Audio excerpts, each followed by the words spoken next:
Welcome to the Nagual Zone. I am Anaam. Today, due to popular-ish demand, we will be talking about the two opposing factions of the parasite that rules this world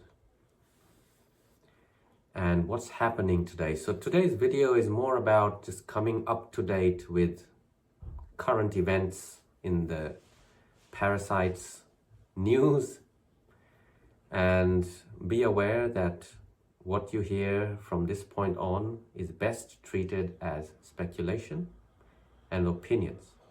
All right, so let's dive into it. I was made aware of the parasite and the need to stalk it and keep a very close eye on its movements when I first came across the flyers in Don Juan's conversation with Castaneda.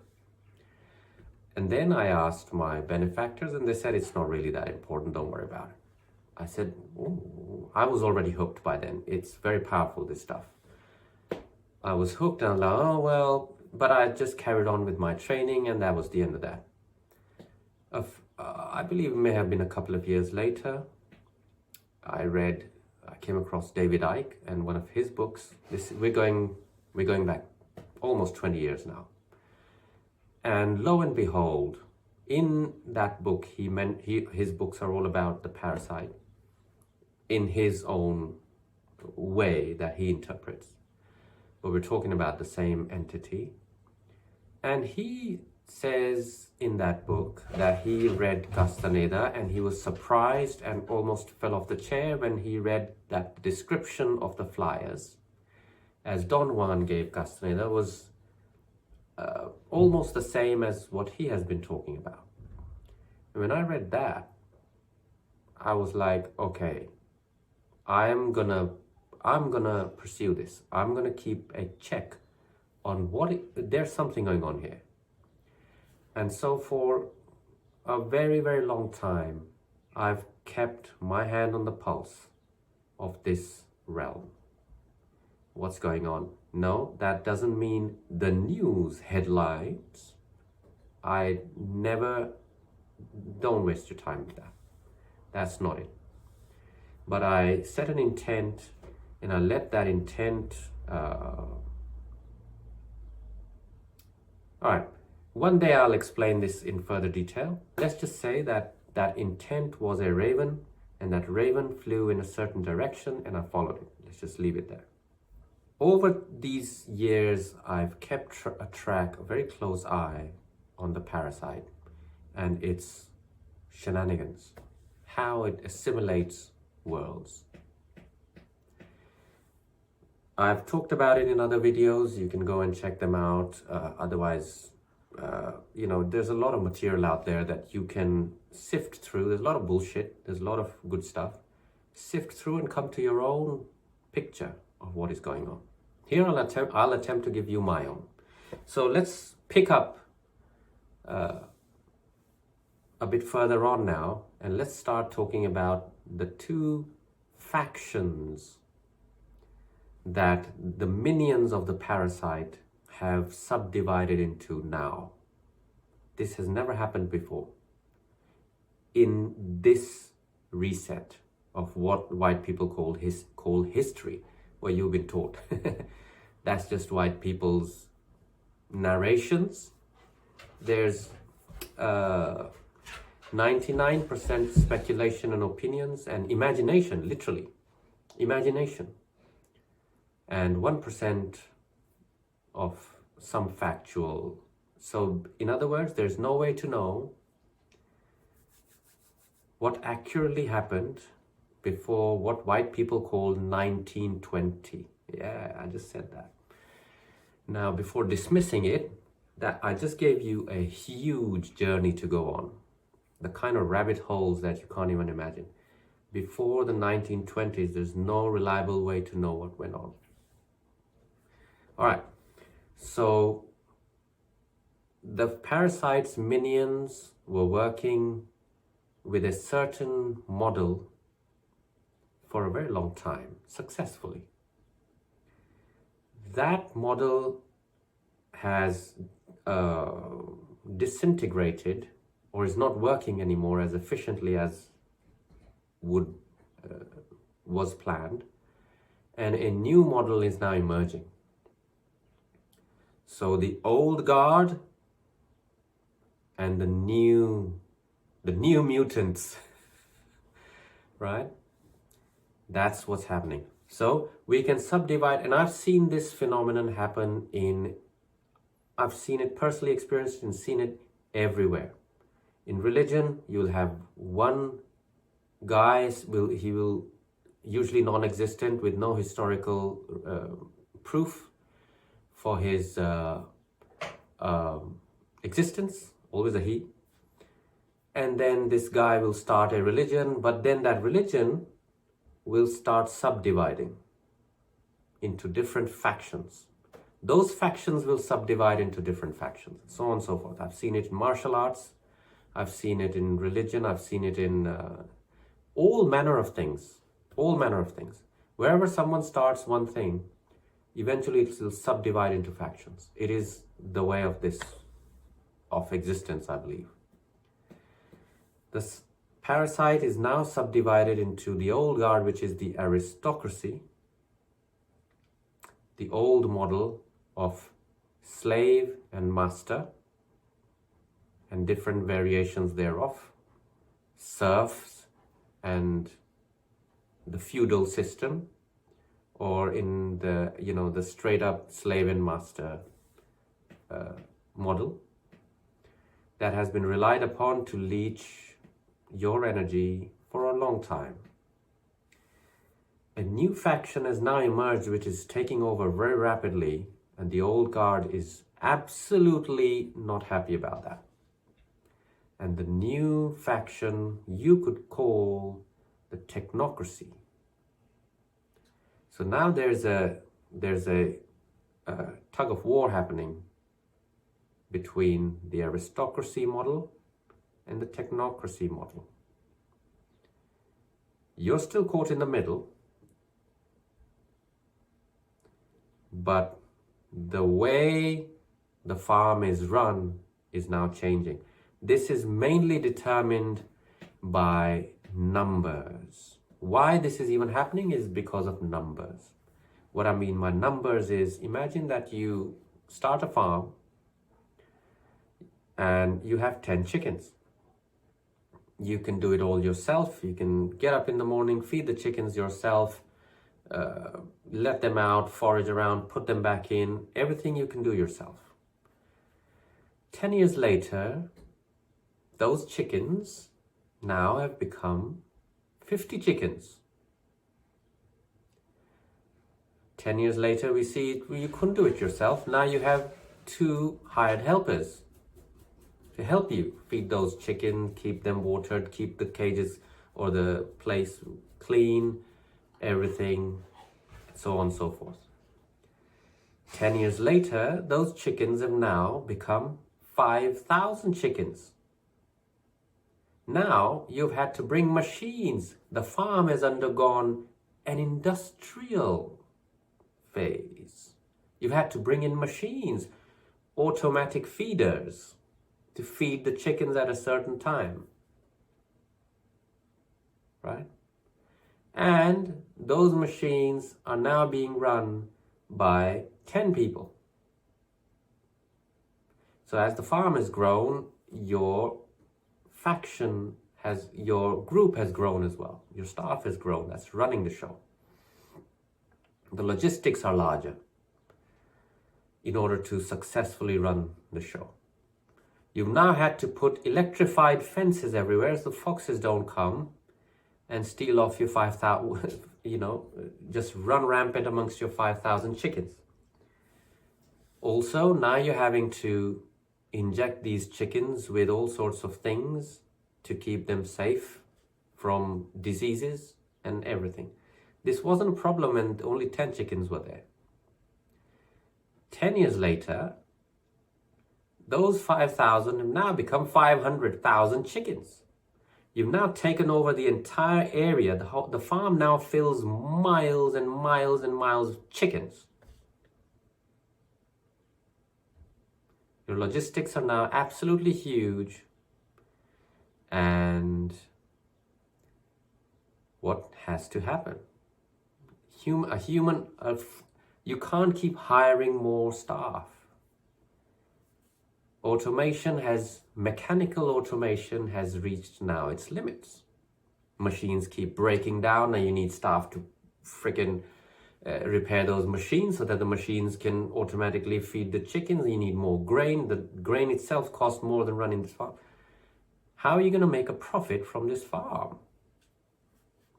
Along comes a guy. He says, hey, you know, I come from this amazing place called Silicon Valley. And I can help you automate your farm in a way that you just program it, forget about it. Would you like to give it a try?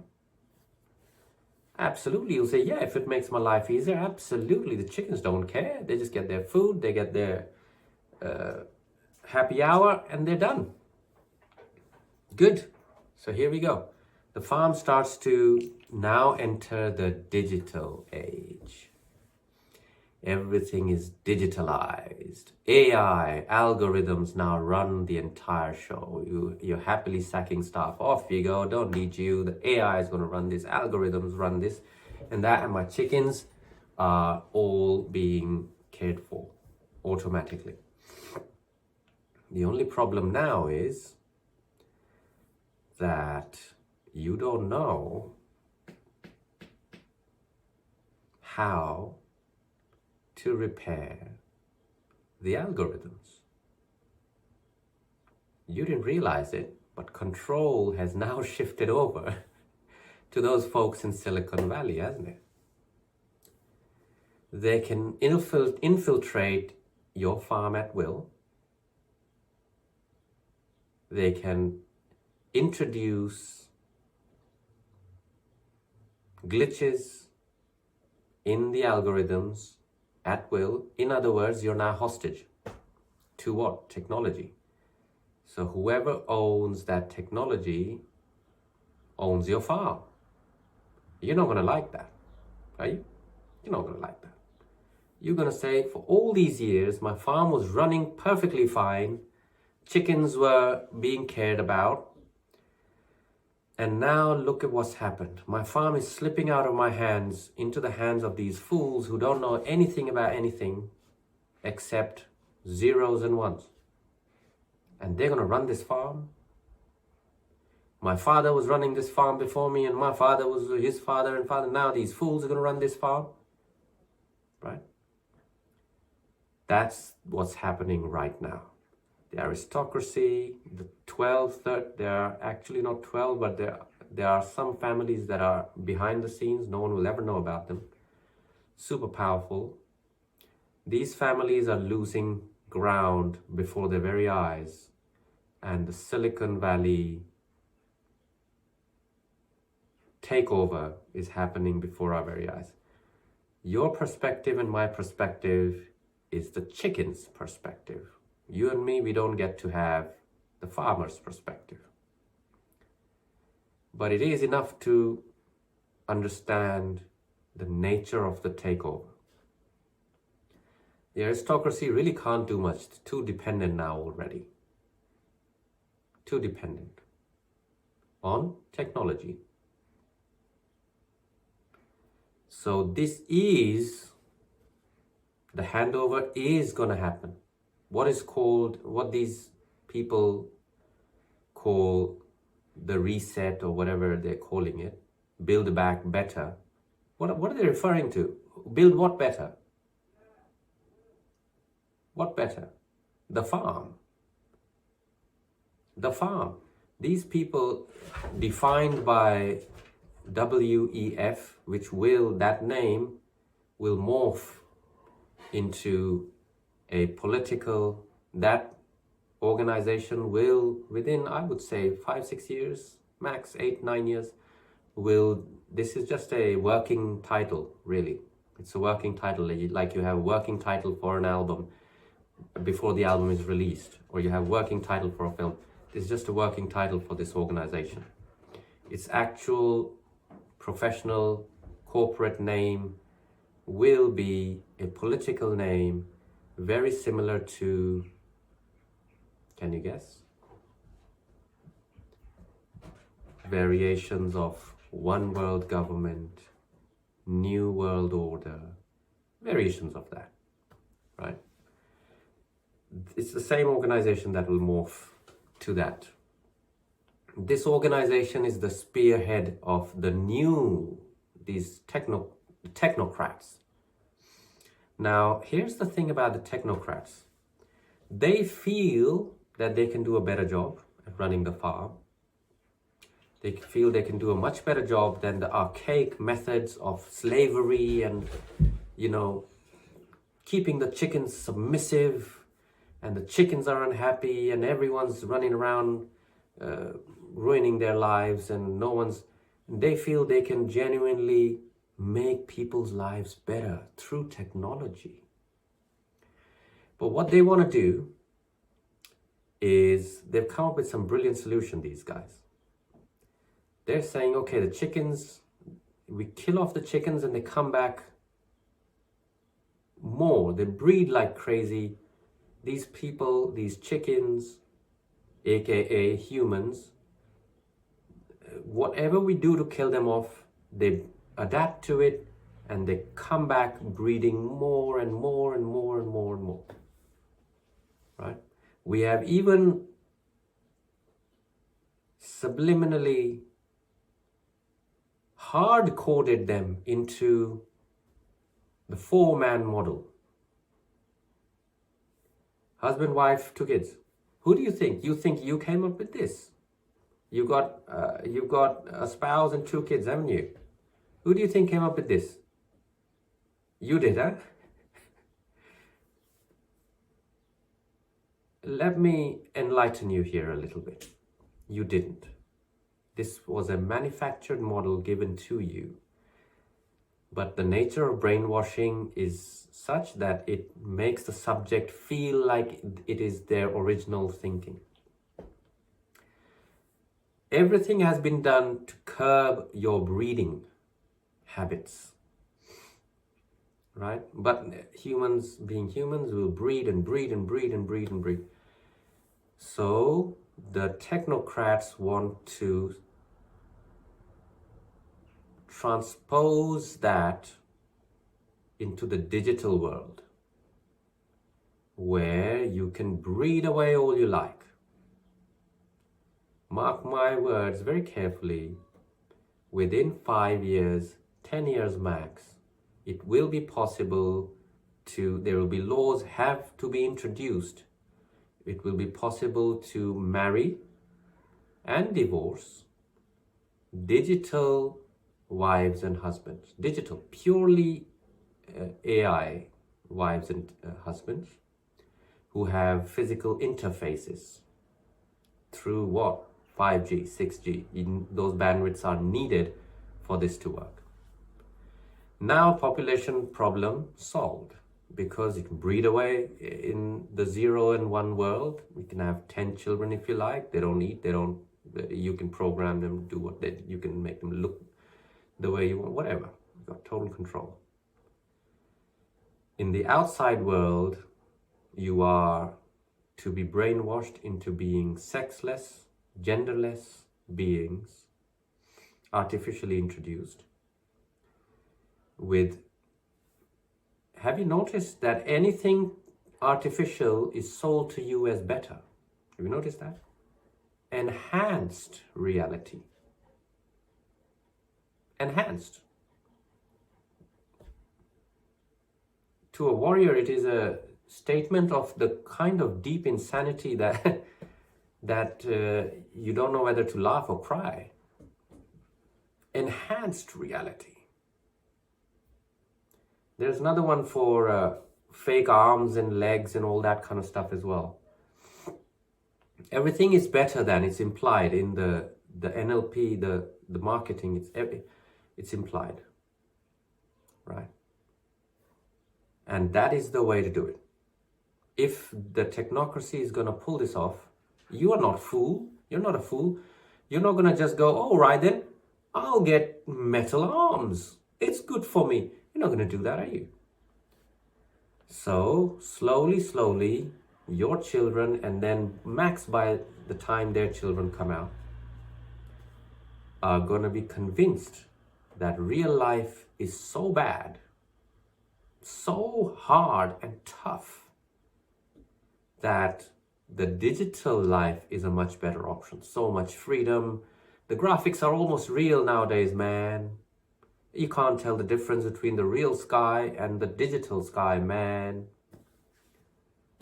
And it's just better to have that chip installed, that interface, and pay us monthly subscription. Absolutely, monthly subscription. Get your family started in the digital realms. But in order to do that, there are certain costs. You have to go through your breeding control programs. Your food will be restricted. Your finances, your resource gathering will be completely restricted. All manner of control has to be brought in for you to have complete freedom in the digital.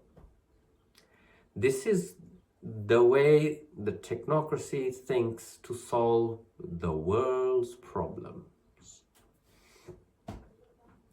There is something to be said about it, but it's such a bullshit idea that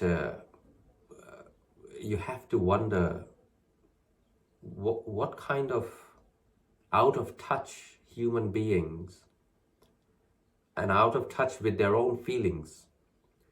And I don't mean these people don't love their kids, they don't love their wives. No, it is possible to love your kids and wives very dearly and go out and go to another country and execute one by one. Execute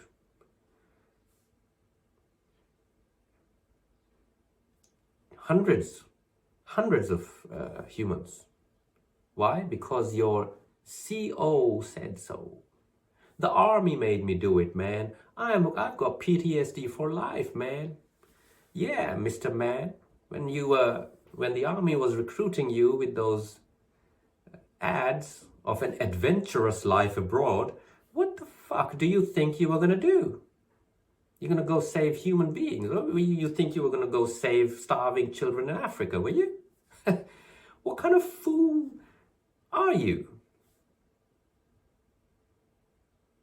By the way, standing challenge to any soldier, every soldier that ever lived. Yeah, you guys are brainwashed to think you're heroes, you're zeros. Yeah, I'll tell you exactly why. Because if your CO ordered you today to kill your mother, shoot her down right now, you would either have to do it or face court-martial. That's the kind of slave you really are. The only thing that's preventing that CO from giving that order to you is the politician. And what? Lottery game. But technically, you know for a fact that this is true, because you can do that to someone else's wife and kids.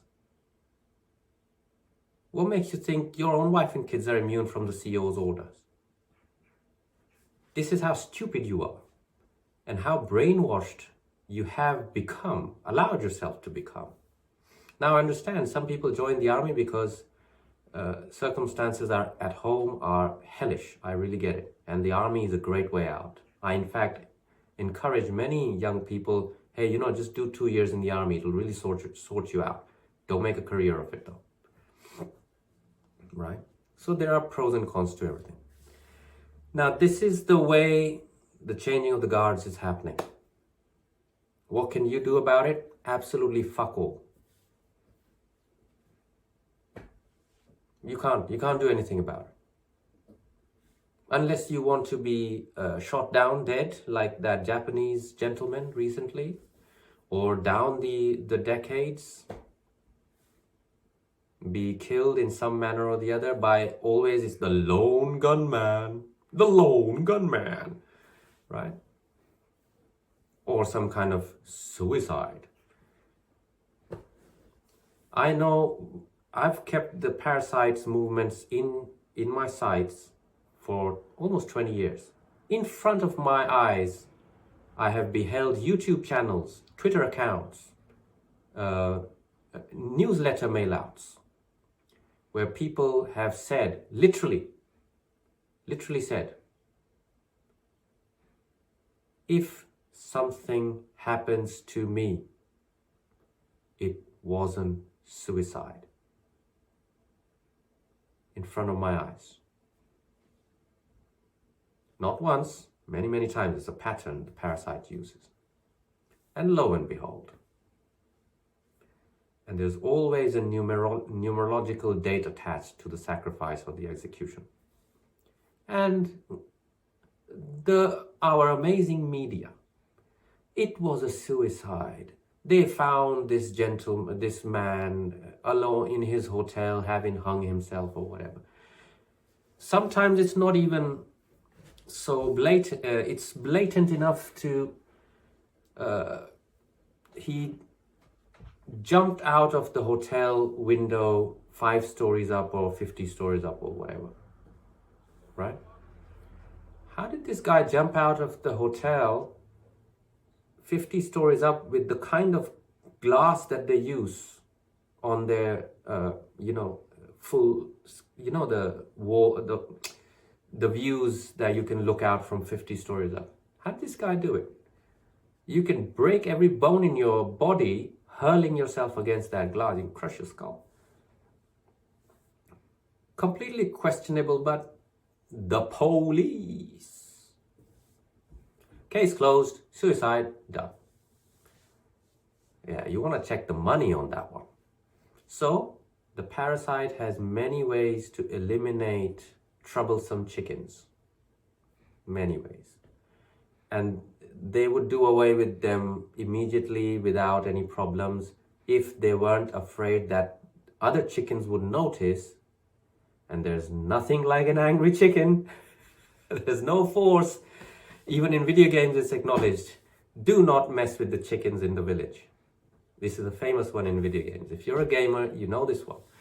You don't kill the chicken or the chickens because, they are OP, man. They got like 1 million health and they got like attack power times, like they'll just go bam and you're dead. You might be level 99 and you're like, yeah, I got the legendary armor and I've got the sword of Zavathon or something. And let me just see what happens with this chicken. And you do nothing happens to the chicken, but then you go, and you're dead. So they don't want to make the chickens angry because they know the real power is with the chickens. Because you know what the catch line is? The catch line is that all those chickens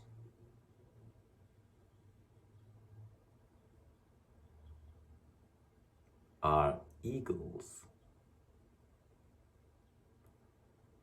It was a farm of eagles all along.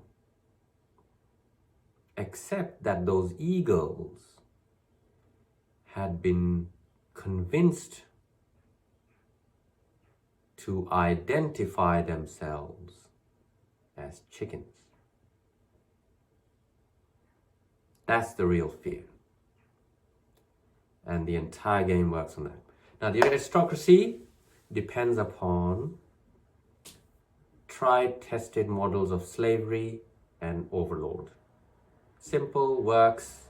You can break your back doing slavery for your overlords, die with a little stupid watch for your efforts and a pension. Pension. I've talked to people who are very proud. They look forward to their pension. Unbelievable. The brainwashing. Unbelievable. And proud. I never missed paying my taxes in my whole life. I'm a good man. I'll leave you to make that connection. Right? The technocracy doesn't care about slave and masters. They feel they are better than that. They're here to help the chickens. We are better than. We want to eliminate the slaves and the masters. We don't play that game. That's archaic, and we have more compassion than that for the chickens. These guys just want to introduce technology into your body that will control you as and when they want. That's it. They don't want your money because they can print as much as they want in the digital world, right? They don't want your resources. They don't want your house. They don't want your land. They don't want anything. They can generate all of this in the digital world infinitely. What they want is your perception. If your perception is locked in with their systems, you will never go anywhere. Because you will be very happy. You will be. There will be, most of humanity will be happier in the technocracy than in this fading age. I promise you this. At the cost of their spirit. These will be spiritless beings, sexless, spiritless beings, inane, concerned with things that are shallow and inconsequential. As usual, there will also be beings who will make that work to their advantage and develop themselves, develop their spirit, right? They will be called the future warriors of that generation. But for now, this is important that you know what's going on. The changing of the guards, this is a very big topic. There's a lot of subdivisions, threads that one can go into. A lot. This is a conversation that can last and last and last. We can do all night conversations on this, right? But we will call it a day here. I have no idea why this is actually that important enough to make a video about, but that's why I did the poll, because, well, if people want it, then, you know, for me, it's something I do for self-preservation, really, and to maybe try and predict the parasite's moves so I can then move myself away from the swinging pendulum's momentum, right? And I've done that successfully for a long time. I hope you can take this as a non-serious dialogue and focus on the catch line in this conversation. You remember what the catch line was? The important thing isn't that it's a farm. The important thing isn't that it is changing from the aristocracy to the technocracy. The important thing isn't that it is being digitalized and your perception is the highest reward on the stakes. The catch line is that it was eagles all along. It was eagles all along. There was not a single chicken in that farm. On that note, let me know what your thoughts are about this topic, and